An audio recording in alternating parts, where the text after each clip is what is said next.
ओम शांति 7/4/2022 की मुरली है। बाबा कहते, मीठे बच्चे, इस कलयुग में सब रावण की जंजीरों में बंधे हुए हैं। जीवन बंद है, उन्हें जीवन मुक्त बनाना है। प्रश्न है, कौन सा वर्षा आप ब्राह्मणों के साथ साथ सभी मनुष्य आत्माओं को मिलता है? उत्तर है, जीवन मुक्त बनने का वर्षा सभी को मिलता है। तुम ब्रह्मा की औलाद ब्राह्मण बनते हो, इसीलिए तुमको 21 जन्मों के लिए जीवन मुक्ति का वर्षा मिलता है। बाकी सबको अपने अपने धर्म में पहले पहले जीवन मुक्ति अर्थात सुख, फिर दुख मिलता है। हर एक आधा समय सुख और आधा समय दुख भोगते हैं। बाकी हर एक स्वर्ग के सुख नहीं भोग सकते। उसके लिए तो ब्राह्मण बनना पड़े, पाठशाला में शिक्षा लेनी पड़े, माया पर विजयी बनना पड़े। गीत है, मुखड़ा देख ले प्राणी। ओम शांति। यह किसने कहा? अपने दिल रूपी दर्पण में देखो कितने पाप है, कितने पुण्य है, अर्थात 5 विकारों पर कितनी जीत पाई है। हम लायक बनते हैं श्री नारायण को वरने के लिए, क्योंकि जीवन मुक्ति व स्वर्ग के मालिक तो राजा रानी ही बनते हैं। प्रजा भी बनती है तो दर्पण में अपने को देखना है कि माँ बाप जिनकी सेवा हम कर सकते हैं, यह सिर्फ तुम ब्राह्मण ही जानते हो कि यह कलयुग और सब जीवन बंधन में। देखो, बाबा आज जीवन मुक्ति और जीवन बंधन के बारे में बता रहे हैं। बाबा कहते हैं कि सारी दुनिया रावण की जंजीरों में है। रावण की जंजीरें मतलब छोटी छोटी बात में भी देखो ना, सब एक तो 5 विकार भी है और हर एक को कलयुग में जीवन बंधन का अनुभव होता है। बच्चों को स्कूल का बंधन होता है, अपने स्वभाव संस्कार का हमको बंधन है, घर वालों का बंधन है। कलयुग में जो जीवन जीते हैं वो बंधन ही है हर एक चीज़ का। लेकिन सतयुग में जो हम जीवन जिएंगे वो जीवन मुक्ति का अनुभव होगा। तो बाबा कहते हैं यह कलयुग है, यहाँ सब जीवन बंद है। सतयुग में सब जीवन मुक्त हो गए। राम राज्य तथा राजा रानी प्रजा सब जीवन मुक्त। देखो, कलयुग और सतयुग में फर्क बता रहे हैं बाबा। तो बाबा कहते हैं कि अगर आपको सतयुग में जाना है तो पाठशाला में आना पड़ेगा, ब्राह्मण बनना पड़ेगा। बाबा कहते यह है ही कलयुग। जब तक बाप न आए उनको बाबा कहा जाता है। फिर महाकाल कहो या फिर और कोई नाम रखो, असल में नाम है शिव बाबा। बाबा कहते ही रहते हैं। गॉड फादर परमपिता परमात्मा भी कहते हैं। बाप समझाते हैं, मैं आकर बच्चों को मुक्ति जीवन मुक्ति दोनों ही देता हूँ। पहले पहले जो भी आएंगे तो ज़रूर सुख में आएंगे, फिर पीछे दुख में आना है। मुक्ति के बाद जीवन मुक्ति आती है, फिर जीवन बंध आता है। देखो, बाबा कहते मुक्ति, जीवन मुक्ति और जीवन बंध की परिभाषा समझाते हैं। जीवन मुक्ति परमधाम में, मुक्ति परमधाम में, जीवन मुक्ति सुखधाम में और जीवन बंध कलयुग में। तो बाबा कहते पहले पहले सुख में आएंगे, फिर जन्म बाय जन्म सुख भोगेंगे। सुख भोगने के बाद द्वापर युग से जीवन बंध का अनुभव होना शुरू हो जाता है, क्योंकि रावण राज्य शुरू हो जाता है ना। बाप सभी को सुख का वर्षा देते हैं।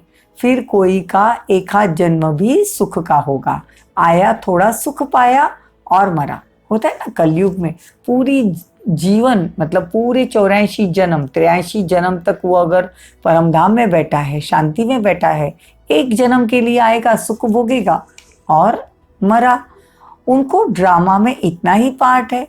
देखो, बाबा कहते हैं कि कलयुग में कितने जन्म, त्रेता में कितने जन्म, हर एक आत्मा का अलग अलग पार्ट है। किसी का एक जन्म का पार्ट है, बहुत शांति शांति करते हैं तो परमधाम में रहते हैं, एक जन्म के लिए नीचे आते हैं। अगर आपको सुखधाम में जाना है तो पहले ब्राह्मण बनना है। यूँ तो ब्रह्मा की औलाद तो सब है, परंतु ब्राह्मण तो सब नहीं बनेंगे।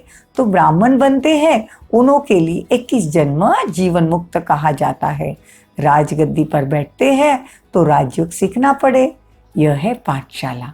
पाठशाला में भी शिक्षा लेनी पड़े, कायदे तो बहुत हैं।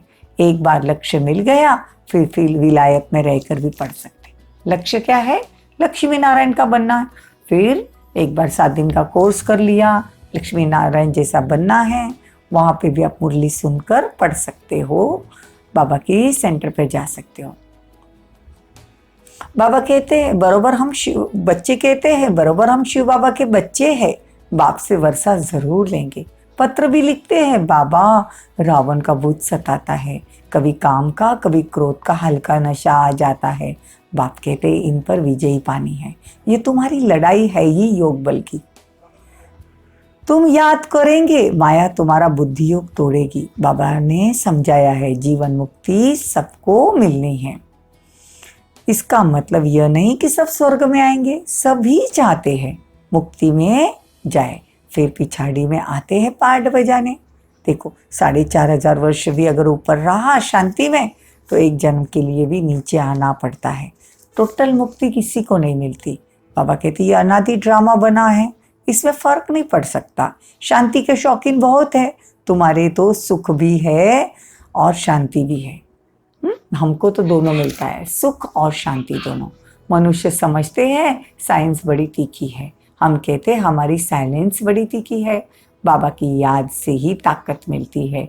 ये साइंस की ताकत से ऊपर चंद्रमा में जाने का पुरुषार्थ करते हैं। देखो बाबा कहते हैं कि साइंस वालों का इतना घमंड है कि वो सोचते हैं कि हम साइंस के बल पे चंद्रमा पर जाकर रहेंगे। बाबा कहते हैं हम तो सेकंड में सूर्य चांद से भी पार, मूल वतन सूक्ष्म वतन बहुत दूर तक पहुंच जाते, किसी को मालूम ही नहीं पड़ता। ये बड़ी डिटेल की बातें हैं। सूर्यवंशी राजा रानी बनने की तकदीर नहीं है तो कुछ समझते ही नहीं, न समझते हैं न किसी को समझा सकते हैं। बाबा कहते हैं जब से बाबा आया है तो माताओं का मर्तबा दुनिया में भी ऊंचा हो गया है। 1936 में भगवान का अवतरण हुआ ब्रह्मा के तन में, तब माताओं की जरा भी मतलब वैल्यू नहीं थी। कोई उन लोगों के लिए वैल्यू भी नहीं, कोई उनकी राइट्स नहीं। जब भगवान ने धरती पर पैर रखा तो माताओं का जो भी मर्तबा है वो ऊंचा होने लगा। पहले सती जाना, विधवा रहेगी तो अलग बैठना, उनको तो प्रॉपर्टी में भी कोई हिस्सा नहीं मिलता था। लेकिन भगवान आए तो वंदे मातरम। पहले विलायत में माताओं का मर्तबा बहुत था। वहाँ बच्चियाँ, यहाँ तो बच्चियाँ पैदा होती है, वहाँ तो बच्चियाँ पैदा होती है तो खुशी मनाते हैं, यहाँ बच्ची पैदा होती है तो खटिया उल्टा कर देते हैं, बर्थडे भी नहीं मनाते। पहले तो ऐसी हालत थी ना। अब देखो भगवान आने के बाद तो कन्याओं का बड़ा डिमांड है।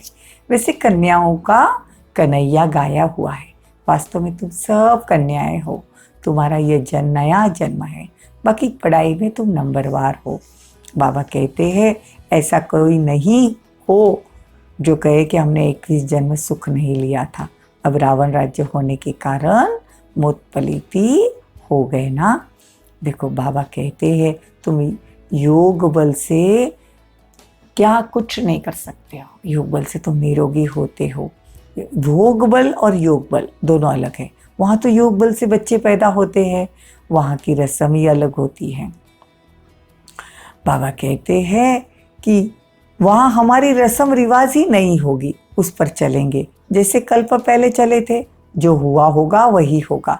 बच्चे ध्यान में जाकर रस्म रिवाज देख कर आते हैं, परंतु ऊंच पद तो पा नहीं सकेंगे। हाँ, किसी को साक्षात्कार हो भी गया, लेकिन बाबा कहते हैं उसके लिए तो ऊंच पद पाने के लिए तो पुरुषार्थ करना पड़ेगा। बहुत है जो पहले साक्षात्कार करके गए, लेकिन आज वो बाबा का हाथ छोड़ दिया है।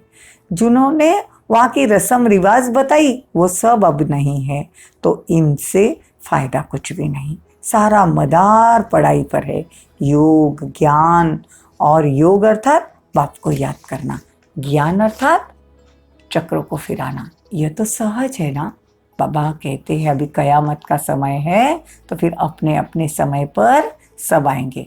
ये पॉइंट्स धारण करनी है, नोट करनी है। बाबा कहते तुमको माता पिता को फॉलो करना चाहिए।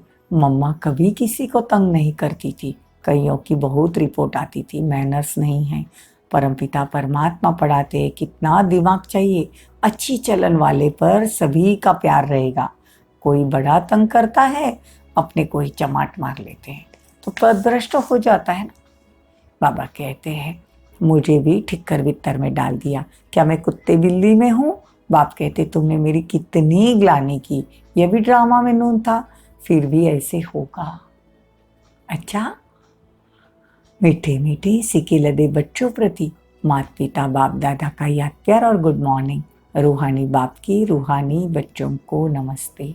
हम रूहानी बच्चों की रूहानी माता पिता बाप दादा को याद प्यार गुड मॉर्निंग नमस्ते।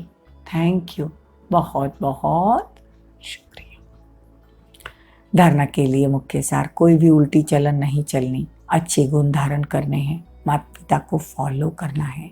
योग बल से काम, क्रोध से हल्के नशे को भी समाप्त करो। योग बल से काम, क्रोध के हल्के नशे को भी समाप्त करो। निमित्त बन सबको रावण की जंजीरों से छुड़ाने की सेवा करनी है। वरदान, क्या क्यों ऐसी ऐसे और वैसे सभी प्रश्नों से पार रहने वाले सदा प्रसन्न चित्त भव। जो प्रसन्न चित्त आत्माएं हैं वो स्व के संबंध में व सर्व के संबंध में, प्रकृति के संबंध में किसी भी समय किसी भी बात में संकल्प मात्र भी क्वेश्चन नहीं उठाएंगी। यह ऐसा क्यों, वाह यह ऐसा क्यों हो रहा है, ऐसा तो होता है क्या। प्रसन्न चित्त आत्मा के संकल्प में हर कर्म करो, संकल्प में हर कर्म को करते देखते सुनते सोचते यही रहता है कि जो हो रहा है वो मेरे साथ अच्छा हो रहा है और सदा अच्छा ही होना है। वे कभी क्या क्यों ऐसा वैसा इन प्रश्नों की उलझन में नहीं जाते। स्लोगन, स्वयं को मेहमान समझकर हर कर्म करो तो महान और महिमा योग्य बन जाएंगे। ओम शांति। सभी अलर्ट होकर बैठ जाएंगे। मैं आत्मा इस भ्रुकुटी सिंहासन पर और मेरे सामने बाप दादा अपना वरदानी हाथ लेकर, आज बाबा मुझे वरदान दे रहे हैं, सफलता मूर्त भव।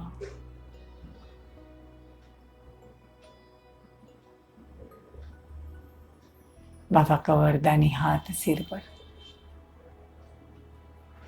और बाबा पावरफुल दृष्टि दे रहे हैं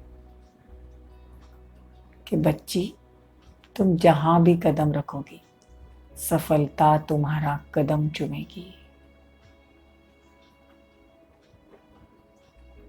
सदा ये सोमान में रहना कि मैं सफलता मूर्त आत्मा हूं। ये वरदान हमेशा रखना। बाबा के दोनों हाथ अपने सिर पर। बाबा ने 2 दिन पहले भी मुरली में बताया था कि ये सेफ्टी का साधन है। तो बाबा की दुआएं